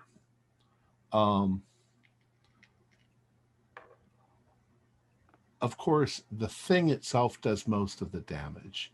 It just by leaning on their station or hitting it a few times, it cracks through the glass. Any mech actually hit by the thing is just obliterated. But it really seems interested mostly in eating the people. So if it can manage to catch up to them, it will just gulp the mech and everything and swallow it down. But you can also see that they are injuring it. And there's a moment when it seems to veer off because of some of the damage that they're doing to it, especially with the Gauss rifles, because those are physical projectiles going at 35,000 miles an hour. They would cut right through most things. And then eventually it manages to hit the communications array and everything goes black. And then another klaxon goes off, and there's a proximity alert at Pavlov Station, which is 300 miles away from Johannelund Station. Dear God. I think there's more than one. Sorry. Yeah. Sorry, Ross. No, exactly. This is not good. Let's As I hope said it's before, only a male and a female. Master and an apprentice. Oh, There's Yeah, always a bigger worm. if Yeah. there's a breeding pair, then the 5+ years we hope to remain on this rock will not make. And who knows if there are two.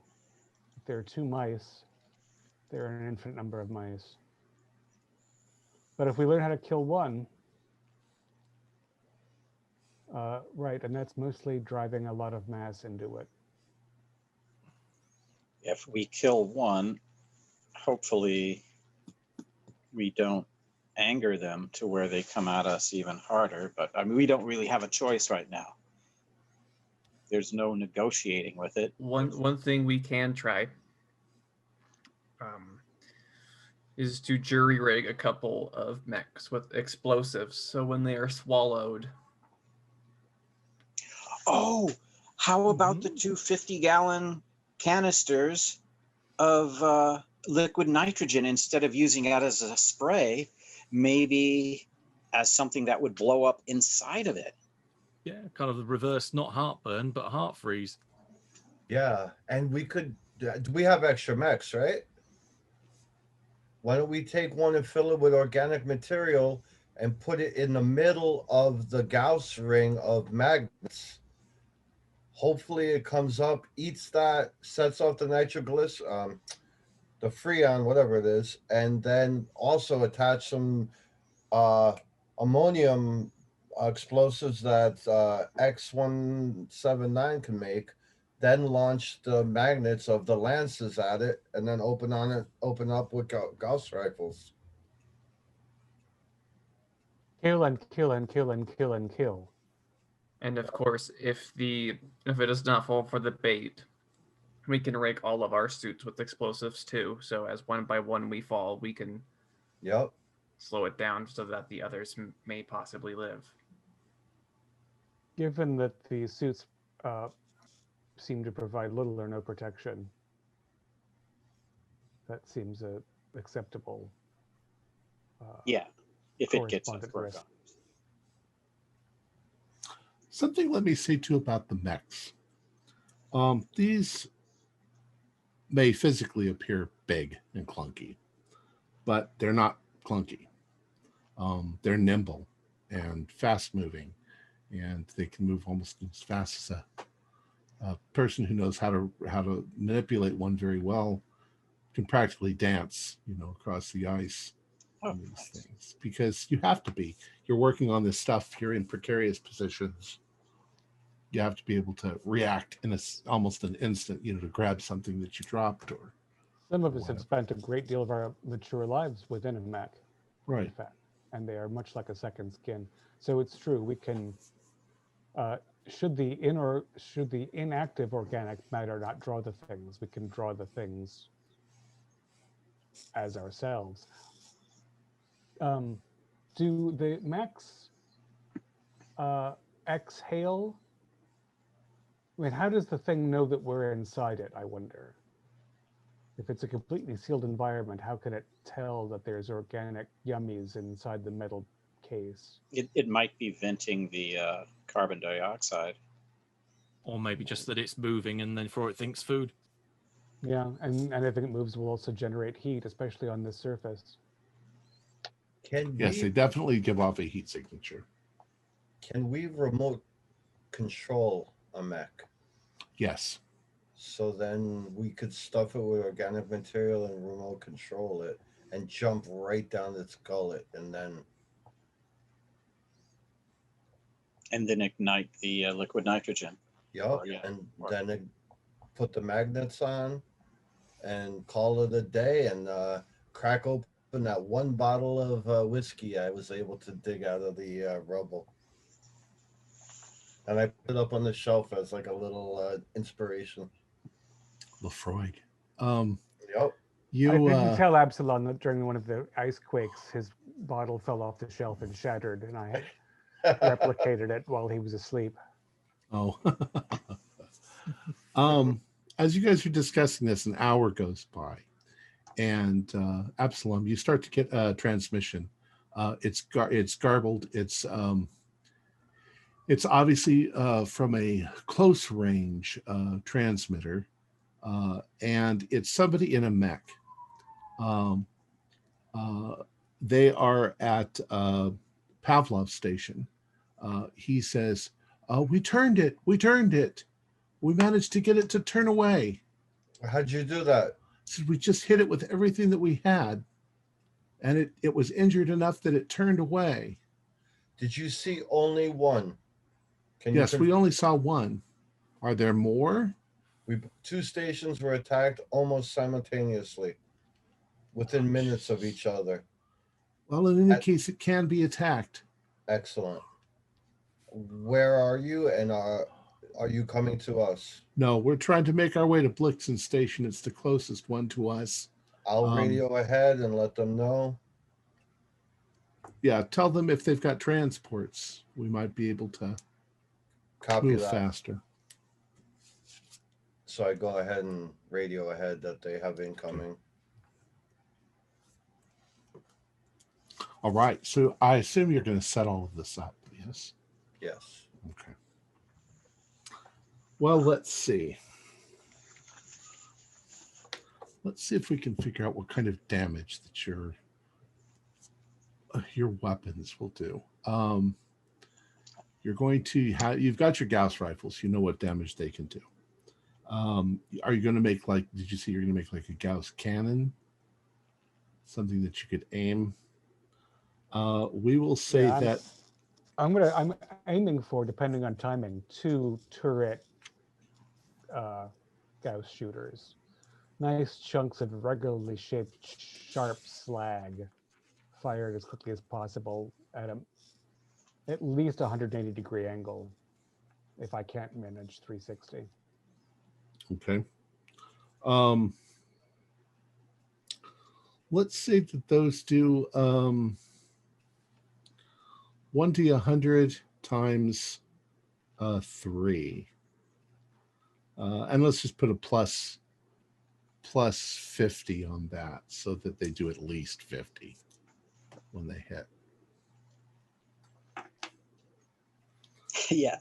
Roll 1, 3, 7. That's my kind of rolling. Let's also, we don't know what your magnetic thing is going to do. I have no idea of knowing. Well, I figure we could take the struts used to make the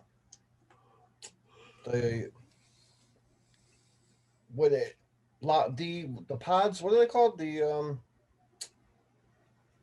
thing that melts down in. Oh, the harvester? Yeah, it would have to have struts that lock into the ice, so they would be spiked, I would assume, to Sure. dig into the ice. So we'll take as many of them as we could find and place them so they launch out, the spike ends facing the circle, and then every nut and bolt and every other kind of, if we got 10,000 bolts, we'll take 1,000 of them. We get screws, we could take 1/10 of each metallic item and just scatter them in a massive circle around the Okay. Something I would like you to think about and consider is you have no way of testing it, which means you have no idea how close you can be to it before you guys you just yanked off and flung at the. I guess you could probably use it with physics and math, but and we could take the user manual for the device, and we would have to know how far away we'd have to be when it's in operation in our mech suits, I'm sure. Right. Yeah, Yes, we can use the same schematic, the same carefully wrought mathematics that the people used to devise the ship that was blown over and left us stranded on this miserable rock. All right. The figures were so good before. Your proximity alarm starts to go off. The klaxon makes you jump. You can all do sanity rolls at that point because you know that it's coming. 52. 64, my emotional state is not satisfactory. I too am not prepared for this. I passed by 2. I passed. If you passed, just take 1 point of damage. If you failed, I'd like you to do a 1d4 plus 1. No, I failed. Here we go. I lost 2 points. 3. 2 more for me. Oh, Still well, only 4. At least you didn't get 5. All right. So you guys are miners with an E. We Cleaverton, have been building up to things. you need to stop drinking the braking fluid. You need some for your mech to operate properly. Yeah, it's coming. All right. So I have to decide which one. All right, that one shows up. All right. The proximity alert told you when it was 20 miles out. But within 10 minutes, you can feel the ground shaking. You know that something's coming. Cracks begin to appear in the ice around the station. But you can almost hear it at this point, coming definitely from that direction. A few moments before it appears, you can see steam shooting up through cracks in the ice. And you can hear the sound of, it almost sounds like scraping metal, as if some huge thing were being dragged through the ice. And then suddenly it comes erupting out of the ground. Looks very much like just a fountain of lava blasting up, except that it's just a giant worm. And you see its enormous mouth. I think you should do another sanity roll right at that point. Ooh, I failed that. 77. 87. 14. Okay. Same thing. You can take 2 points of damage, or if you fail, if you've passed, or you can take 4 plus 1. 3 points total. 1d4 plus 1? Yeah, 1d4 plus 1. I have lost 5 points. My emotional state is compromised. All right. Do an intelligence roll. Oh, not X. Not X. He's like, fuck this. With the pass intelligence roll. Yes. All right. 1d8 then. This might 1. Oh, power down. You just suddenly keel over. You faint. At this, probably you go and then just black out. What a time for the battery to run out. Go. Oh, only for 1 round. Okay. So very shortly. I suspect X has some sort of automatic turn-off valve for conditions of excessive stress. Yes, my brain circuits have an emergency breaker. Just That's bad rebooting. timing. Going into sleep mode. All right. The thing rears up, and you see there seems to be at least a level of intelligence there, that it stops where it is, and it seems to be scanning back and forth, looking for organic material. So I could remote that mech to start. Right. All right. And if you guys aren't moving, it definitely hesitates for a moment and then starts moving towards that mech. What's your next move? Ross, be ready with the ignition switch for that mech. Ready. Standing by. I'll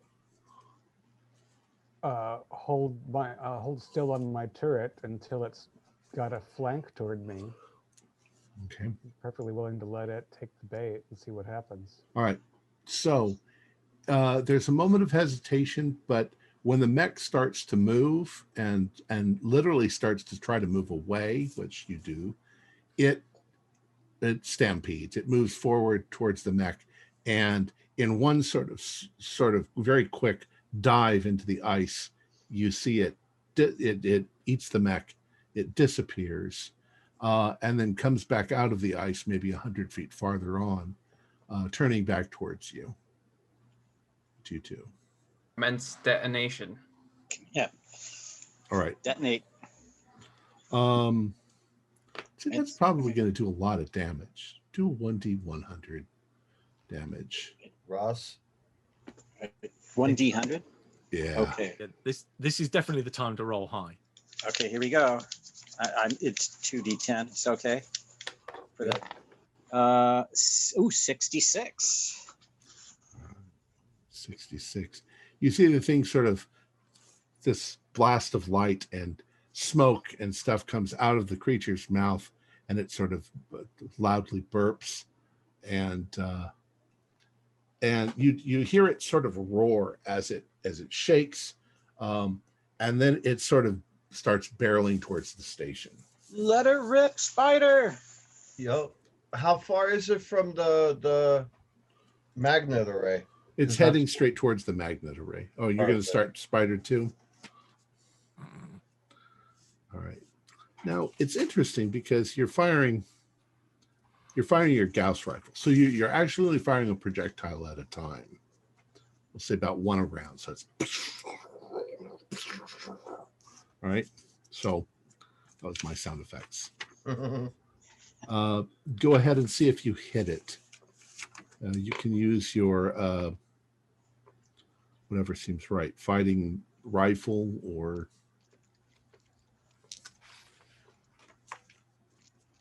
Would that be mech combat or is that physical combat? he's using a gun. So Oh, okay. mech combat is literally if you run up to the thing and start pinching it Okay. with your little itty bitty pinchers.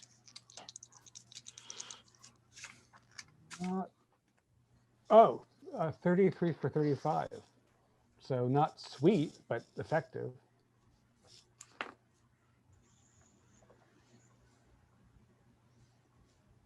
Okay, roll for damage on your first hit. All right, and that's 1d 100 times 3 plus 50. 44. 156. 50. I had to do math in my head ever. Plus 50. So, yeah, just under 182. 200. I'll take a shot with my Gauss rifle. All right, go ahead. 10 out of 55. Oh, I'll spend 1 point to make it extreme. Nice. So that is 1d 100 plus 20, and that's an automatic 100 plus the roll. If it's impaling. Frig you, 07. So it's 107 plus 20. Oh wait, does it get max? So it's 127 total. Yeah. Okay. With that kind of damage, you can visibly see that you have torn into its flesh in a kind of a pattern going along the side and down. That's together with your damage. And the thing is badly injured. I want to, after I do my shot, I want to pull down to my knees and don't move at all. You know, like kind of just crouch down and not move whatsoever. All right. So you drop down. The thing starts flailing about. I want to see if it actually does any damage to the. Yep. By now, X, you have woken up, and you see that the battle's already begun. Oh, we are still alive. Excellent. Don't sound too happy about it. I failed my luck, so it has not collided with the dome or anything yet. Harry, it's up to you. As soon as it's in range and as soon as it's in the kind of optimal position, flick the switch on the magnets. All right.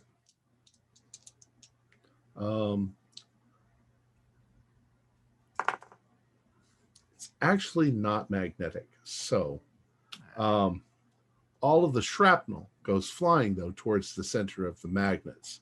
I'd say, do a 1d50 just for flying sharp pieces of metal heading towards the center where it's standing. Okay, so that will be round down. 12. Okay. So you can see pieces of metal hit it. Most of it bounces off. Some of it sticks in. But it doesn't seem to do much damage to it. What do the wounds look like? Does magma seep out of them? No. Does it look fleshy? It's just The it's just a creature gap. only seems to be hot it seems to be organic itself.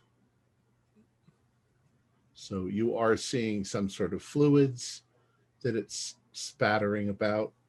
They don't look like magma. If we survive this, we should get a sample of whatever came out of this fucking thing. Whatever you say.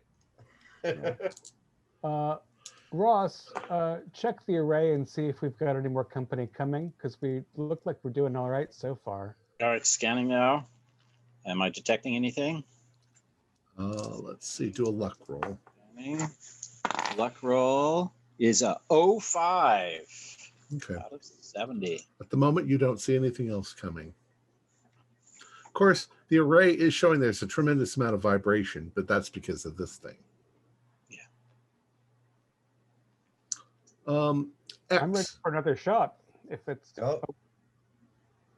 do you I want to would do like anything? to introduce it to my laser cutter. Okay, so you're going to move towards it, huh? And try and punch it or cut it? Yeah, pretty much. All right. Do a luck roll. Or do an attack roll.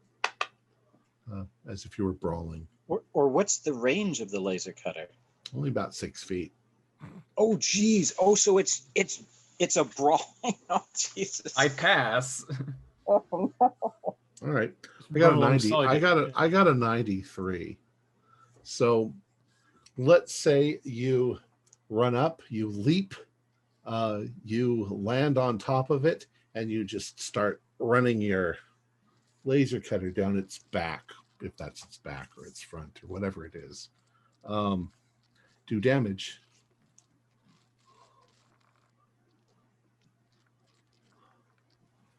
And then Harry, what do you want to do?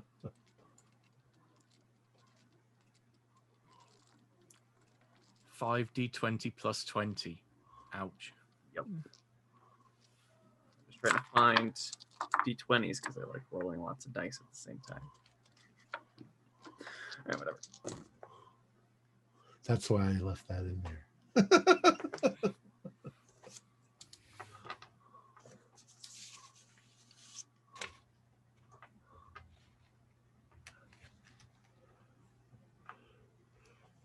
I don't remember what I put your laser knife, Absalom. My Lancer, the Lancer knife Your Lancer is knife. 5d10 plus 10. So that was 87. Ooh. All right. At this point, you have created a huge gash down the side of this thing. And it starts to flail wildly. Do a luck roll, X, to see if you manage to get off and get out of the way before it hits you. A 95 is not a satisfactory result. Ooh. All right. I rolled a 5. Does he get a dodge? That's what he just kind of did. Oh, all right. By dodge, you mean splat. Yeah. Not. Yeah, pretty much it hits you pretty full on. I'm going to say your mech probably travels at least 300 feet. Roll a 1d20 for damage. 12. Did that kill you? Yes, it did. No. Ouch. Okay. This thing is now flailing wildly. Absalom, you're going to shoot it. Hell yeah. Spider, you're going to shoot it again. That's right. Why don't you With both roll? Extra vehemence after we lost Yeah. X. X, I actually backed you up last week without telling you.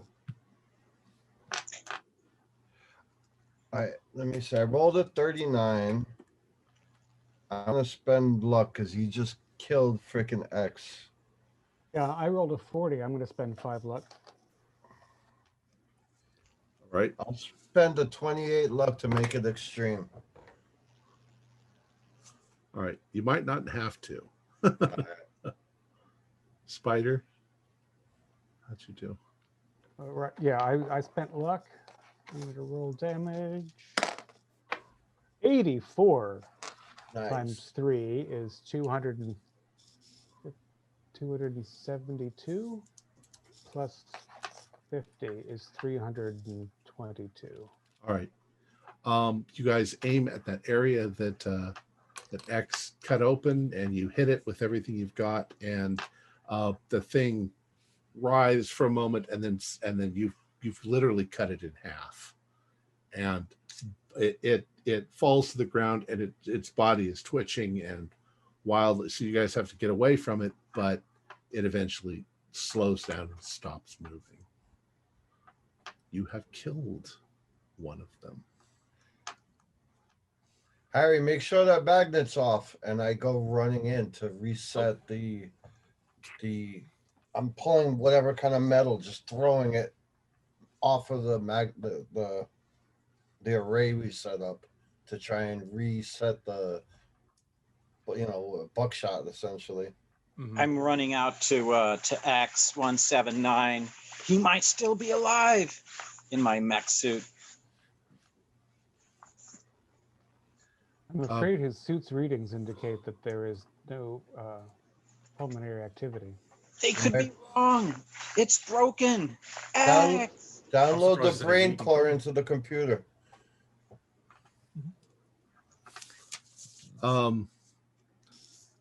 Unfortunately, you can download all of his information, but personality does not transfer with that. Personality was himself. So you have whatever knowledge he had obtained, but I was hoping he could work remotely through the computer systems. 179 is gone. Of course, you can upload his stuff into 180. Yeah. I mean, No. It's a pity we can't. It would not be very inspirational to name the creature for him. If he had been named Everest or Indiana, we could call it the Indianasaurus or something, but X. Spider, talking work. This bitch got a husband coming after us soon. And Yeah, Harry, is anything, can you check the array? Anything coming? Nothing at the moment. Now we can play this out like we just did, or we can just say that now that you've killed one and you know they can be killed, you managed to kill the second one as well. And after that, everything kind of goes back to normal as much as it can. And eventually one of the other stations is alerted, and they might manage, well, they give you an option. They could come and evacuate in case there's more of these things, or if you want to continue with your mining. Yeah, I think the miners are all like, well, I'm not going to give up 9 years of my life and not get paid. So everything goes back to normal. And that's more or less the end of our story. One question. Yeah. The worm meat, if we were to cut some of that up, is that, if we run analysis on it, is that edible? Is it edible? Let's do a luck roll. I mean, we already have a lot more food than we have residents after the vast. That is true. I got a bacon. 22, so yeah, I mean, it's mildly, it probably tastes a little like fish. Little There you game. go. It just means we've got extra food if we need it. excellent. And a lot of it, being 600 Worm feet bacon. long. Okay.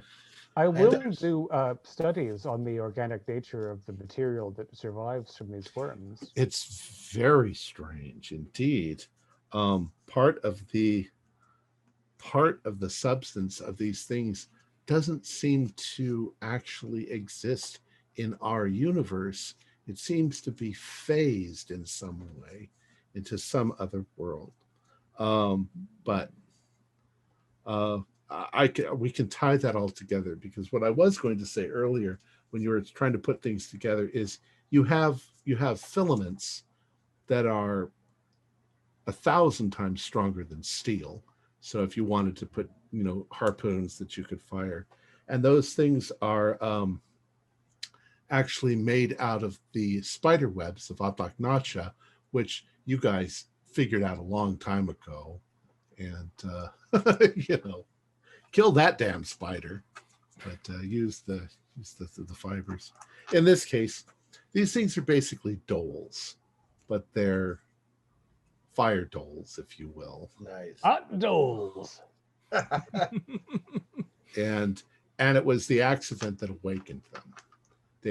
They'll sleep for 10,000 years and awaken to mate, and then sleep for another 10,000 years.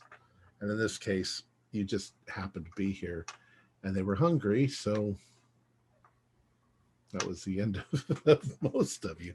But you guys had some pretty serious fighting. I mean, That was now awesome. that you guys have moved out into outer space, aliens, yeah, just deal with it. With extreme prejudice. Right. Well, All it's right. true. Yeah, the stuff that tears humans apart, we've got stuff against that because we live in places that tear humans apart. Well, we'll talk about it a little after I finish. Our players included Matthew Sanderson, David Gassaway, Jason Melnichuk, Morgan Llewellyn, and Stuart Lively, with myself as the keeper of the secrets. We have a Discord server where you can chat with our members. You can set up private games. You can learn the finer arts of gameplay and game mastery. There's a link below. We're currently producing up to 4 shows a week with music and sound effects added in post-production in order to create a richer listener experience. We provide audio-only versions of our shows free for you to download from Podbean or iTunes. The costs involved with the show are provided almost entirely by our patrons. Without them, we wouldn't be able to do what we do. If you'd like to help support our show, please visit our Patreon account. Just $1 to a month helps us a lot. You can find a link in the description below. Like, share, and subscribe to our channel, and punch the bell icon for updates on our latest shows. And leave us some comments. We enjoy reading them and answering any questions you might have. This is Tom Rayleigh, together with all the members of our gaming club, inviting you to journey with us once again into the darkness for another adventure into the universe of H.P. Lovecraft at the Call of Cthulhu role-playing game. Until next time, good luck. Good game.